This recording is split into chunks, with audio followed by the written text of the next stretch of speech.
ಕತೆ ನಿಮ್ಮ ಭಾವ ಚಾನಲ್ಗೆ ಸ್ವಾಗತ. ಈ ಹೃದಯಗೀತೆ ನಿನಗಾಗಿ ಸಂಚಿಕೆ 78. ಪೂರ್ತಿ ಕಣ್ಮುಚ್ಚದೆ ಅರ್ಧ ಕಣ್ಣು ತೆಗೆದೇ ಅವ ಮಲಗುವ ರೀತಿ ಅದೇನೋ ಅವಳಿಗೆ ಆಟವಾಡಲು ಕಾರಣ ಸಿಕ್ಕಂತೆ. ನಿದ್ದೆಯಿಂದ ಎಚ್ಚರ ಆದವಳು ಅವನನ್ನು ನೋಡಿ ಅವನ ಕಣ್ಣುಗಳ ಮೇಲೆ ಕೈಯಿಟ್ಟು ಒತ್ತಿ ತೆಗೆದಳು ಅವನ ಕಣ್ಣು ಪೂರ್ತಿ ಮುಚ್ಚುವಂತೆ. ಆದರೆ ಎಚ್ಚರವಾಗಿ ಬಿಟ್ಟಿತವನಿಗೆ. ಕಣ್ತೆರೆದವನೇ ಮೇಲೆದ್ದು ಕುಳಿತ ನಿದ್ದೆಯಲ್ಲಿ. ಸಾರಿ ಶಿವ ಎಂದಳು ತಾನು ಕುಳಿತು ಅವನನ್ನು ಎಬ್ಬಿಸಿದ್ದಕ್ಕೆ. ಗೋಡೆಯ ಮೇಲಿನ ಸಮಯ ನೋಡಿದ. ನಸುಕಿನ 4 ಗಂಟೆಯಾಗಿತ್ತು. ತಲೆ ಕೆಟ್ಟಿದೆಯಾ ನಿನಗೆ? ಮಲ್ಗೋಕೆ ಬಿಡು ಅವಳನ್ನೇ ನೋಡಿ ಎಂದು ಮತ್ತೆ ಮಲಗಿದ. ಸಾರಿ ಎಂದವಳು ಅವನಿದೆಯ ಮೇಲೆ ತಲೆ ಇಟ್ಟಳು. ಅವ ಅವಳಿಂದ ಸರಿದು ಅವಳಿಗೆ ಬೆನ್ನು ಮಾಡಿ ಮಲಗಿದ. ಸುಮ್ಮನಿರದೆ ಅವನ ಬರಿದಾದ ಬೆನ್ನಿನ ಮೇಲೆ ತನ್ನ ಬೆರಳುಗಳಿಂದ ಗೀಚಿದಳು. ಸುಮ್ಮನೆ ಮಲಗ್ತೀಯೋ ಇಲ್ವೋ ನೀನೀಗ? ಗದರಿದ ಅವಳತ್ತ ತಲೆಯನ್ನಷ್ಟೇ ತಿರುಗಿಸಿ. ನನಗೆ ನಿದ್ದೆ ಬರ್ತಿಲ್ಲ ಎಂದಳು ಮುದ್ದಾಗಿ. ಅದಕ್ಕೆ ನನ್ನ ತಲೆ ತಿನ್ಬೇಡ ಎಂದವ ಮತ್ತೆ ಕಣ್ಮುಚ್ಚಿದ. ಮತ್ತೆ ಮಾತನಾಡದೆ ಅವನ ಬೆನ್ನನ್ನೇ ಅಪ್ಪಿ ಕಣ್ಮುಚ್ಚಿದಳು. ಶಿವ ಅವಳಿಂದ ಬಿಡಿಸಿಕೊಳ್ಳದೆ ನಿದ್ದೆಗೆ ಜಾರಿದ್ದ. ಮತ್ತೆ ಅವನಿಗೆ ಎಚ್ಚರವಾದದ್ದು ಬೆಳಗ್ಗೆ 7 ಗಂಟೆಗೆ. ಅವಳಿನ್ನೂ ಅವನ ಕೈ ಹಿಡಿದು ಮಲಗಿದ್ದಳು. ಈ ನಿನ್ನ ಮುದ್ದು ಮುಖ ನನ್ನ ಕೋಪನ ಮರೆಸ್ಬಿಡುತ್ತೇನೋ ಶಕ್ತಿ. ತಾನೇ ಅನುಮಾನಗೊಂಡವ ನಿಧಾನವಾಗಿ ಅವಳಿಂದ ಬಿಡಿಸಿಕೊಂಡು ಮೇಲೆದ್ದ. ಆಗಲೇ ಸುಮತಿ ಮತ್ತು ಮೀನಾಕ್ಷಿಯವರು ಎದ್ದಿದ್ದರು. ಅವರು ಮಾತನಾಡುವ ಧ್ವನಿ ಸಣ್ಣಗೆ ಅವನ ಕಿವಿಗೆ ಬೀಳುತ್ತಿತ್ತು. ಬಾಗಿಲು ತೆಗೆದು ಹೊರ ಹೋಗುವ ಮನಸ್ಸಿಲ್ಲದೆ ಅಲ್ಲಿದ್ದ ಕಿಟಕಿಯ ಬಳಿ ಬಂದು ನಿಂತ. ಅವನ ಕೋಣೆಯ ಕಿಟಕಿಯಿಂದ ಹಿತ್ತಲು ಚೆನ್ನಾಗಿ ಕಾಣುತ್ತಿತ್ತು. ಕಿಟಕಿಯ ಬಾಗಿಲು ತೆಗೆದು ಆ ಬೆಳಗಿನ ಜಾವದ ಸುಂದರತೆಯನ್ನು ನೋಡುತ್ತಾ ನಿಂತ. ಸಾಕಷ್ಟು ಹೂವಿನ ಗಿಡಗಳಿದ್ದವು ಹಿತ್ತಲಲ್ಲಿ. ತಮ್ಮ ಬಣ್ಣಗಳಿಂದ ಸುವಾಸನೆಯಿಂದ ಮುಂಜಾನೆಯನ್ನು ಸ್ವಾಗತಿಸುವ ಹೂವುಗಳು ಅವನ ಮನಸ್ಸಿಗೆ ಮುದ ನೀಡಿದವು ಆ ಕ್ಷಣ. ಕಿಟಕಿಯಿಂದ ಬಂದ ತಣ್ಣನೆಯ ಗಾಳಿಗೆ ಅವನ ಮೈ ಜುಮ್ಮೆನಿಸಿದರೆ ಶಕ್ತಿ ಮೈ ಮುದುರಿದಳು ಮಲಗಿದಲ್ಲಿಯೇ. ಅವಳ ನಿದ್ದೆ ಹಾಳು ಮಾಡುವುದು ಬೇಡವೆನ್ನಿಸಿ ಕಿಟಕಿ ಮುಚ್ಚಿ ಬಾತ್ರೂಮಿಗೆ ನಡೆದ. ಸ್ನಾನ ಮುಗಿಸಿ ಬಂದಾಗ ಅವಳು ಎದ್ದು ಕುಳಿತಿದ್ದಳು ಮಂಚದಲ್ಲಿಯೇ. ಶಿವ, ಇಷ್ಟು ಬೇಗ ತಯಾರಾಗಿದೆಯಾ ಕೇಳಿದಳು ಅವನನ್ನು ನೋಡುತ್ತಾ. ಅವ ಮಾತನಾಡದೆ ಕಬೋರ್ಡಿನ ಮುಂದೆ ಬಂದು ತನಗೆ ಬೇಕಾದ ಬಟ್ಟೆ ತೆಗೆದ. ಅವನ ಮೌನ ಸಹಿಸದ ಶಕ್ತಿ ಕೆಳಗಿಳಿದು ಬಂದು ಅವನ ಮುಂದೆ ನಿಂತಳು. ಅವ ಅವಳನ್ನು ನೋಡಿಯೂ ನೋಡದಂತೆ ಮುಖ ತಿರುಗಿಸಿ ಬಟ್ಟೆ ಹಿಡಿದು ಇತ್ತ ಬಂದ. ಶಿವ, ಇದು ಜಾಸ್ತಿ ಆಯಿತು ಎಂದಳು ಕೋಪದಿಂದ. ನೀನು ಹಠ ಮಾಡಿದರೆ ಜಾಸ್ತಿ ಅನಿಸೋದಿಲ್ಲ, ಅದೇ ನಾವು ಹಠ ಹಿಡಿದ್ರೆ ಜಾಸ್ತಿ ಅನಿಸುತ್ತಾ? ಅವಳನ್ನೇ ದಿಟ್ಟಿಸಿ ಕೇಳಿದ. ಸಾರಿ ಕೇಳ್ತಿದ್ದೀನಲ್ಲ ನಿನ್ನೆಯಿಂದ ಕೋಪ ಬಿಟ್ಟು ಎಂದಳು. ನಾನು ಬೈಕಲ್ಲೇ ಹೋಗಿರ್ತೀನಿ, ನೀನು ಕಾರ್ನಲ್ಲಿ ಬಾ ಊರಿಗೆ ಎಂದ. ಅವಳನ್ನು ನೋಡದೆ ಬಟ್ಟೆ ತೊಟ್ಟು. ನಾನು ನಿನ್ನ ಜೊತೆನೇ ಬರ್ತೀನಿ, ನಾನು ಯಾಕೆ ಕಾರ್ನಲ್ಲಿ ಬರಬೇಕು? ಹೇಳಿದಷ್ಟು ಮಾಡು ಹೊರಟಾಗಿ ಎಂದವ ಕನ್ನಡಿಯ ಮುಂದೆ ಬಂದು ನಿಂತ ತಲೆ ಬಾಚುತ್ತಾ. ಅಂದರೆ ಈಗ ನೀನು ಹೊರಟು ನಿಂತಿದೀಯಾ? ತಿಂಡಿ ತಿನ್ನೋದಿಲ್ವಾ? ಇಲ್ಲ, ನಾನು ಕೇಶವನ ಜೊತೆ ತಿಂತೀನಿ ಇದ್ದದ್ದನ್ನೇ ಹೇಳುವವ. ಶಕ್ತಿಗೆ ಬೇಸರವಾಯಿತು ಅವನ ಮಾತು. ಏನೂ ಮಾತನಾಡದೆ ಬಾತ್ರೂಮಿಗೆ ನಡೆದಳು. ಶಿವ 10 ನಿಮಿಷದಲ್ಲಿ ತಯಾರಾಗಿ ಬೈಕ್ ಕೀ ಹಿಡಿದು ಕೋಣೆಯ ಹೊರಗೆ ಕಾಲಿಟ್ಟ. ಹಾಲ್ನಲ್ಲಿ ಗಂಗಾಧರವರು ಕುಳಿತಿದ್ದರು. ಮೀನಾಕ್ಷಿ ಮತ್ತು ಸುಮತಿಯವರು ಅಡುಗೆ ಮನೆಯಲ್ಲಿದ್ದರು. ಮುಂದೆ ಬಂದವನೇ ಯಾರನ್ನೂ ನೋಡದೆ ಯಾರ ಜೊತೆಯೂ ಮಾತನಾಡದೆ ಹೊರಗೆ ಹೋಗುವತ್ತ ಹೆಜ್ಜೆ ಇಟ್ಟ. ಅದೇ ಸಮಯಕ್ಕೆ ಅಡುಗೆ ಮನೆಯಿಂದ ಹೊರಬಂದ ಸುಮತಿಯವರು ಅವನನ್ನು ನೋಡಿ ಶಿವ ಎಂದು ಕೂಗಿದರು. ಅವ ಕೇಳಿದರೂ ಕೇಳದಂತೆ ಬಾಗಿಲಿನ ಹೊರಗೆ ನಡೆದ. ಸುಮತಿಯವರು ಅವಸರದಲ್ಲಿ ಬಂದು ಅವನ ಮುಂದೆ ನಿಂತರು ಅವನನ್ನು ತಡೆದು. ಇಷ್ಟು ಬೇಗ ಹೊರಡ್ತಿದೆಯಾ? ತಿಂಡಿ ತಿನ್ಕೊಂಡು ಹೋಗು ಬಾರೋ ಕರೆದರು ಪ್ರೀತಿಯಿಂದ. ಅವ ತಮ್ಮ ಮೇಲೆಯೂ ಕೋಪ ಮಾಡಿಕೊಂಡಿದ್ದಾನಲ್ಲ, ಸಂಕಟ ಅವರಿಗೆ. ಬೇಡ ನನಗೆ ಎಂದ ಒರಟಾಗಿ. ನೀನು ಬೇಡ ಅಂತೀಯ? ನೀನು ತಿಂದಿದ್ರೆ ಶಕ್ತಿನೂ ತಿನ್ನೋದಿಲ್ಲ.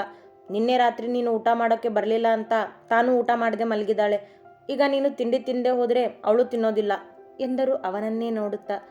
ಅವಳಿಗೆ ಎಷ್ಟು ಸರಿ ಹೇಳಿದ್ದೀನಿ ನನಗೋಸ್ಕರ ಹಸ್ದಿರ್ಬೇಡ ಅಂತ. ಕೊಂಚ ಮುನಿಸಲಿ ಎಂದವ ಮತ್ತೆ ಮನೆಯ ಒಳ ಬಂದು ಕೋಣೆಯ ಬಾಗಿಲು ದೂಡಿದ. ಸೀರೆ ಉಟ್ಟು ಸೆರಗನ್ನು ಸರಿ ಮಾಡಿಕೊಳ್ಳುತ್ತಿದ್ದವಳು ಬಾಗಿಲ ಸದ್ದಿಗೆ ಅವನತ್ತ ನೋಡಿದಳು. ನಿನಗೆ ಎಷ್ಟು ಸರಿ ಹೇಳಿದ್ದೀನಿ ಶಕ್ತಿ, ನನಗೋಸ್ಕರ ಹಸಿವನ್ನು ಕಾಯಿಸ್ಬೇಡ ಅಂತ. ಅವ ರೇಗಿದ ರೀತಿಯಲ್ಲೂ ಪ್ರೀತಿಯೇ ಇತ್ತು.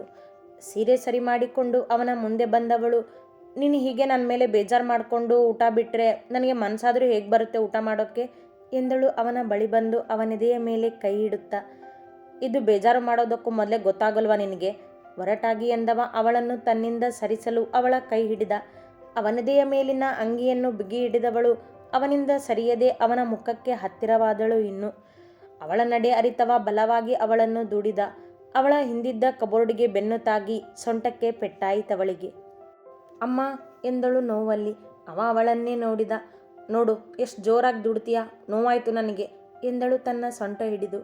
ಬಾ ಸುಮ್ಮನೆ ತಿಂಡಿ ತಿನ್ನು ಎಂದವ ಹೊರ ನಡೆದ. ತನಗಾದ ನೋವು ಮರೆತು 10 ನಿಮಿಷದಲ್ಲಿ ಹೊರ ನಡೆದಳು ಶಕ್ತಿ.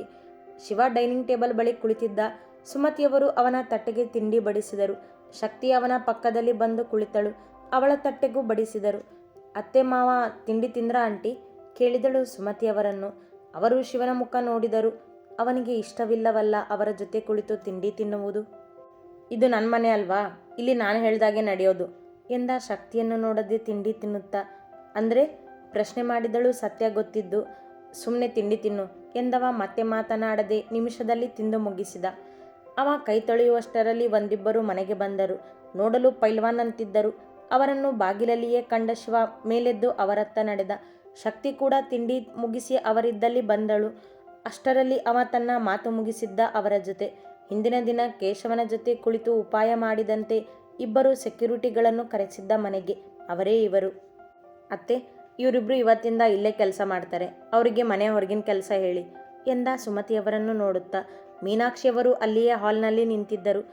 ಯಾರು ಇವರು ಕೇಳಿದಳು ಶಕ್ತಿ.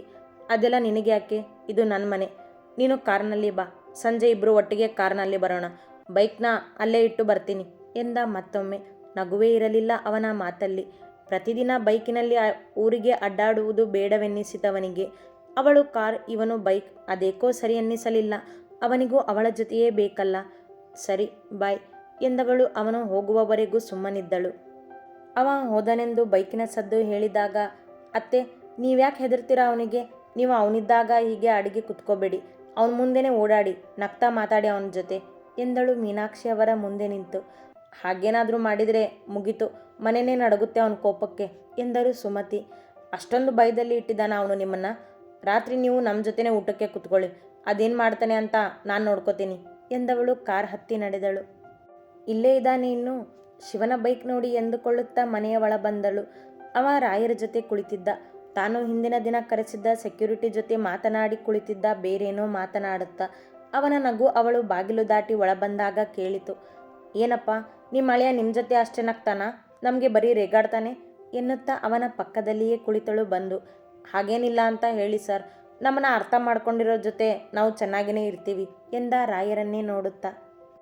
ಅಪ್ಪ ಇನ್ನೂ ಕೋಪ ಮಾಡ್ಕೊಂಡಿದ್ದಾನೆ ನನ್ನ ಮೇಲೆ, ನೀವಾದರೂ ಹೇಳಿ ಇವನಿಗೆ ಸರಿಯಾಗಿ ಮಾತಾಡೋಕ್ಕೆ, ಅಲ್ಲಿಗೆ ಬಂದಿದ್ದಾನಲ್ಲ ಇನ್ನೂ ಹಠ ಯಾಕೆ ಇವನಿಗೆ ರಾಯರನ್ನು ನೋಡುತ್ತಾ ಎಂದಳು. ಅವಳಿಗೆ ಶಿವನ ಕೋಪ ಸಾಕಾಗಿತ್ತು, ಅವನ ಪ್ರೀತಿ ಬೇಕಿತ್ತು. ರಾಯರು ಶಿವನ ಮುಖ ನೋಡಿದರು.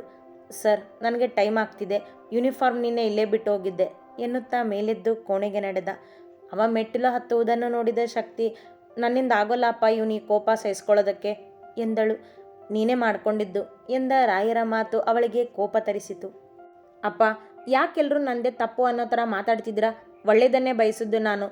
ಎದ್ದು ನಿಂತು ಚೀರಿದವಳು ರಾಯರ ಮಾತಿಗೆ ಕಾಯದೆ ಮೆಟ್ಟಿಲು ಹತ್ತಿ ಕೋಣೆಗೆ ನಡೆದಳು. ಅವ ಶರ್ಟ್ ಹಾಕಿಕೊಳ್ಳುತ್ತಿದ್ದ. ಶಿವ ಕೂಗಿದಳು ಜೋರಾಗಿ. ಅವಳ ಧ್ವನಿಗೆ ಅವಳತ್ತ ನೋಡಿದ ಅವ ಕೋಪದಲ್ಲಿದ್ದಳು. ನೀನು ಈ ಕೋಪ ಎಲ್ಲ ಬಿಟ್ಟು ಸರಿಯಾಗಿರ್ತೀಯೋ ಇಲ್ವೋ?